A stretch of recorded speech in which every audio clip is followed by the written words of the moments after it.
Ok, non... Pensavo di iniziare così.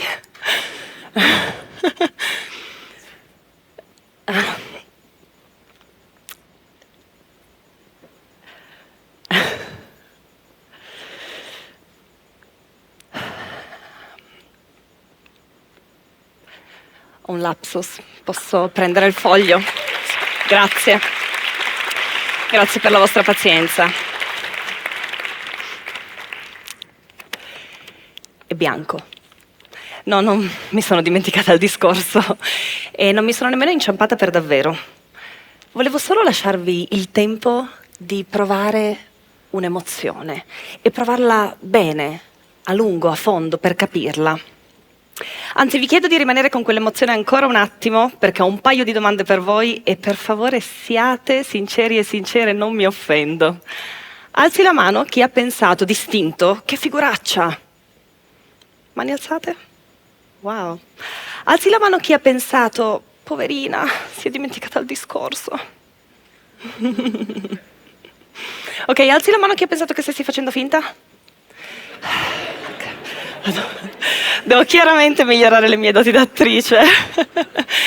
Sapete però, non mi stupisce che alcuni di voi abbiano provato pena o vergogna per me. Entrambe queste emozioni le avete provate perché siete capaci di empatia, per un attimo vi siete messi nei miei panni e avete pensato non vorrei essere al suo posto.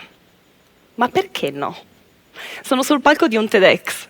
Io che da ragazzina passavo le ore a sottotitolare e tradurre i discorsi sulla piattaforma, alcuni li so perfino a memoria.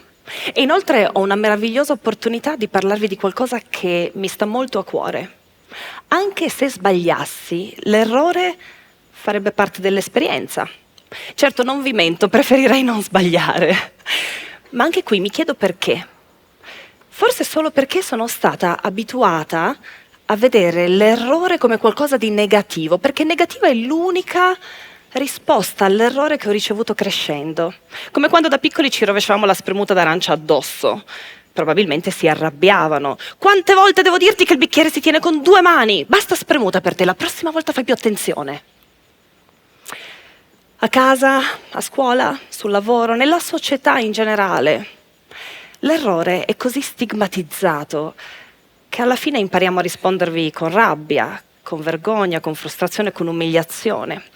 E tutte queste sensazioni generano proprio quella vergogna. E allora non abbiamo solo fatto un errore, ma siamo proprio noi il fallimento. Perché nell'educazione che abbiamo ricevuto il nostro comportamento viene visto come un riflesso di chi siamo.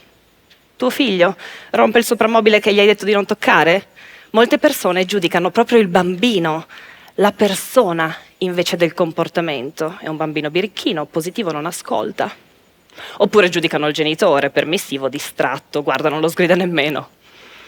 Generazione dopo generazione l'errore si è intriso di vergogna e quella vergogna si è convertita in paura di sbagliare. Siamo terrorizzati all'idea di sbagliare e spesso riversiamo questa paura sugli altri. Vi faccio un esempio personale. Nel 2019 io e mio marito abbiamo scelto di vendere tutto, viaggiare per il mondo a tempo pieno e fare scuola a casa ai bambini. Molte persone ci chiedevano: ma non avete paura di stare sbagliando? All'inizio quella domanda mi dava fastidio, perché oggi, dopo 5 anni, sappiamo che questo stile di vita fa per noi, ma allora eravamo insicuri, proprio come potrebbe essere insicuro un genitore che sceglie di educare diversamente da come è stato educato. Poi ho capito che quella domanda era la loro paura. Quelle persone immaginavano di prendere la nostra decisione, sentivano paura e la riflettevano su di noi. Se io e mio marito non avessimo imparato a restituire quella paura ai proprietari, prima di tutto non avremmo onorato il privilegio di questo stile di vita, di questa meravigliosa scuola del mondo, ma soprattutto non ci saremmo dimostrati che nella vita possiamo scendere dalle ruote che la società crea per noi, possiamo costruire nuove strade, anche se non sappiamo ancora dove ci portano e anche se gli altri ci dicono il contrario. Ecco perché vorrei che iniziassimo a cambiare la narrativa sull'errore, soprattutto quando ci interfacciamo con bambini, ragazzi, adolescenti, perché la voce della nostra paura che riversiamo su di loro prima o poi, e inevitabilmente, diventa la loro voce, quella che a lungo termine li mantiene sulle ruote. C'è una storia che amo raccontare. Quando mia figlia Emily aveva 4 anni, ha fatto una riga di pennarello nero sul tablet da lavoro di mio marito. Il tablet e i fogli erano per terra, lei stava disegnando e ha scambiato le penne. Io sapevo perfettamente che era stata una svista, eppure la prima reazione che ho avuto è stata quella dell'educazione che ho ricevuto. Gliel'ho tolto e le ho detto: chiaramente sei ancora troppo piccola per usarlo, lo userai quando sarai più grande. Lei è scoppiata a piangere perché l'ha vissuta come un'ingiustizia, e lo era un'ingiustizia, perché l'emozione che stava provando le avrebbe già insegnato tutto ciò che doveva imparare. La mia punizione non serviva. È intervenuto mio marito, l'ha abbracciata, ha accolto la sua emozione e poi le ha detto: Emily, mamma ha parlato distinto, ma ha detto una cosa non vera. Certo che puoi continuare ad usare il tablet, anzi, d'ora in avanti sarò ancora più tranquillo quando lo usi. Sai perché? Perché dopo questo errore so che lo userai con massima cura. Posso fidarmi ciecamente di te. Apro e chiudo parentesi, se vi state chiedendo se mi sono arrabbiata con mio marito per avermi contraddetta davanti ai miei figli, la risposta è no. Io e Alex abbiamo un patto. Scegliamo di contestare con gentilezza gli errori dell'altro davanti ai nostri figli. Perché così, uno, ci aiutiamo a riconoscerli e magari possiamo chiedere scusa più in fretta. Riparare è uno dei pilastri dell'educazione che abbiamo scelto, perché se non faccio vedere io che cosa viene dopo l'errore, come fanno a replicarlo i miei figli? E 2, perché se io e mio marito non ci contestiamo a vicenda, come fanno i nostri figli a contestare noi quando sbagliamo con loro?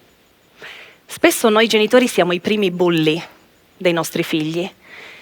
Io ci invito invece a diventare la loro palestra per riconoscerli e contestarli, i bulli. Ora, ritorniamo un attimo al diverso approccio che abbiamo avuto io e mio marito di fronte all'errore di Emily. Io avrei punito l'errore, lui l'ha usato per costruire fiducia. Ecco, la fiducia, non l'obbedienza. E inoltre la fiducia, proprio come il rispetto è a 2 corsie, io non posso pensare di riceverla se prima non la do. Certo, anche se quel giorno l'errore di Emily si è potuta risolvere con una semplice gomma da matita, per davvero, è stato un errore potenzialmente grave in termini economici. Ma quante volte ci arrabbiamo, sgridiamo, puniamo, umiliamo i nostri figli per errori molto, molto, molto più banali, come rovesciare la spremuta d'arancia? Se la rovesciasse una vostra amica al bar, vi arrabbiereste, la sgridereste, l'umiliereste? Vi immaginate la scena? Basta spremuta per te, vai ad asciugarti i vestiti e non tornare finché non hai riflettuto su ciò che hai fatto.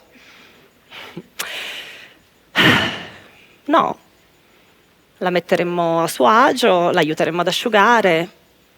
Abbiamo 2 pesi e 2 misure con adulti e con bambini. E inoltre pensiamo ancora che per insegnare si debba punire, sgridare, e invece oggi sappiamo benissimo che il cervello non può imparare quando ha paura, quando è arrabbiato, quando è disregolato. Il cervello impara solo quando è calmo e rilassato.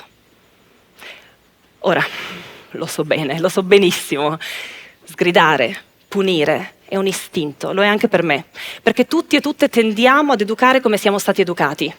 Quindi come facciamo a cambiare quella reazione istintiva e scegliere invece come reagire, scegliere la nostra azione?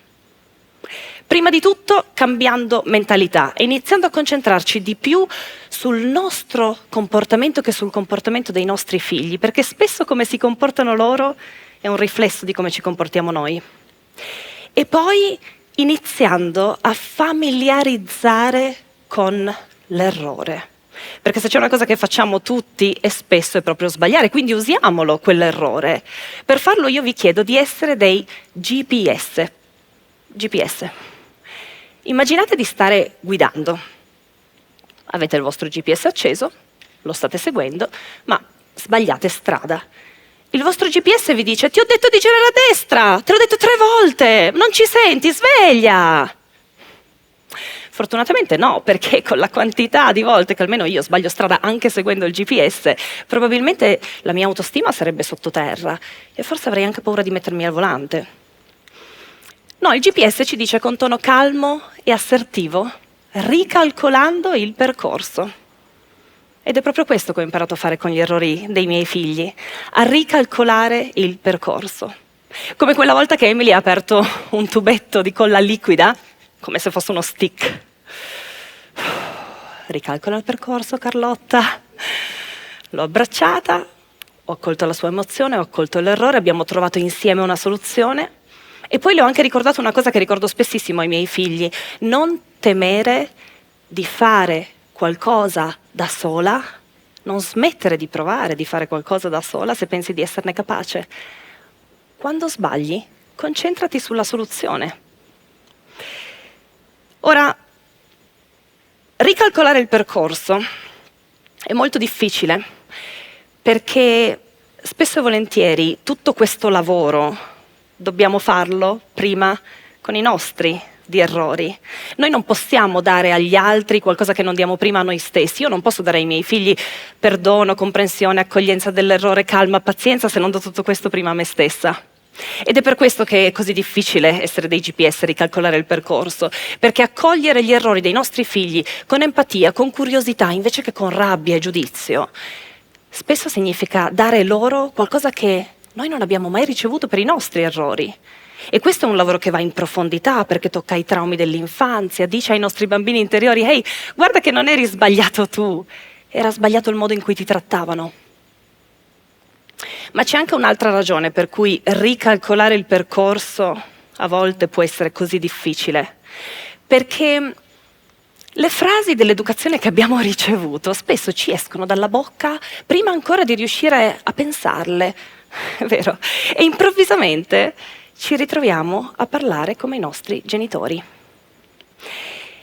Ed ecco perché oggi vorrei offrirvi il mio strumento, da quando sono mamma, per ricalcolare il percorso, per cambiare quelle frasi. I copioni, veri e propri copioni, come quelli che si usano a teatro. Io faccio così: quando rispondo a una crisi dei miei figli con una frase che non mi piace, e questo di solito me lo dice il mio senso di colpa, è grazie a lui che io so che un mio comportamento non mi piace e che voglio cambiarlo. Ecco, io mi scrivo quella frase su un foglio bianco.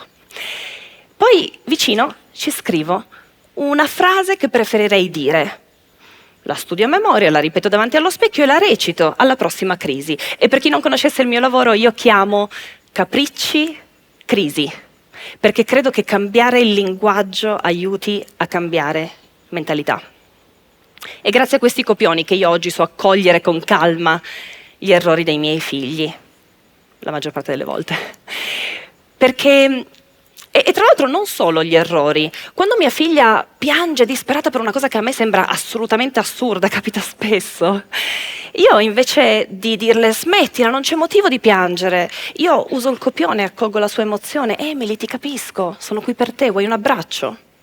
Oppure quando mio figlio viene da me arrabbiatissimo, sono pessimo a disegnare, non voglio disegnare mai più. Invece di convincerlo che è bravo, sminuendo così la sua emozione, io uso il copione, creo fiducia. Oliver, ti credo. Grazie per avermelo raccontato. Vuoi che ne parliamo ancora un po'? Ovviamente tutti questi copioni non sono semplici da utilizzare e anzi voglio dirvi anche che tutto questo io so farlo quando prima mi prendo cura di me. Io non posso fare stare bene gli altri se non sto bene io. Magari ne parliamo al prossimo TEDx, ma nel frattempo ci tengo a dirvi che queste frasi a me all'inizio non venivano assolutamente spontanee, anzi, eppure a forza di recitarle come se fossero dei copioni, oggi sono entrati a fare parte di me, del mio modo di parlare, di educare, di essere, non solo con i miei figli, ma con tutte le persone. E anzi mi hanno insegnato una cosa importantissima del mio lavoro di genitore. Io spesso non devo aggiustare il loro dolore, insegnare delle lezioni, risolvere i loro problemi. Spesso l'unica cosa che devo fare, quella che davvero serve per la relazione, è rimanere seduta nel disagio insieme a loro, perché è questo che li aiuta a normalizzarlo, a processarlo, è questo che dice loro: guardate che io non temo la vostra emozione, possiamo affrontarla insieme. quando parlo di copioni, c'è una frase che i genitori mi chiedono spessissimo, che è questa: Carlotta, ma i miei figli non vedranno che sto recitando? Può darsi. Ma vi ricordo che le frasi dell'educazione che abbiamo ricevuto, anche quelle sono copioni. Quei copioni dicono da dove arriviamo. Noi invece possiamo scegliere le frasi, i copioni che dicano dove vogliamo andare. E poi, personalmente, io spero proprio di sì. Io spero che lo vedano questo lavoro. E se non lo vedono, magari glielo dico io. Sai, io ti avrei risposto in un certo modo e invece sto imparando un nuovo modo di comunicare con te. Non perché così un giorno mi ringrazieranno, questo lavoro noi non lo facciamo per loro, lo facciamo per noi, per essere noi persone che stimiamo, che apprezziamo, che rispettiamo. Ma perché così loro vedono che chi siamo è una scelta. Ogni giorno possiamo scegliere come parliamo, come ci comportiamo, come reagiamo di fronte all'errore, al disagio, alle emozioni. Questa scelta, come dico spesso ai miei figli, è una delle più grandi libertà che abbiamo e spesso questa scelta ci viene offerta proprio negli errori, perché è in quei momenti che possiamo praticare a essere dei GPS, a ricalcolare il percorso, a recitare i nostri copioni. E sapete che cosa sta succedendo oggi nella nostra famiglia? Che i copioni e le azioni che io e mio marito abbiamo scelto negli anni della genitorialità sono diventati i copioni e le azioni dei nostri figli, le frasi che loro usano per parlare con gli altri, con se stessi, tra di loro, il modo in cui esprimono la loro rabbia o risolvono un litigio attraverso il dialogo e anche la loro capacità di contestarci quando li trattiamo male. Perché è vero, i bambini sono spugne, ma le spugne assorbono sia acqua pulita sia acqua sporca. Che acqua vuoi essere per i tuoi figli? Grazie.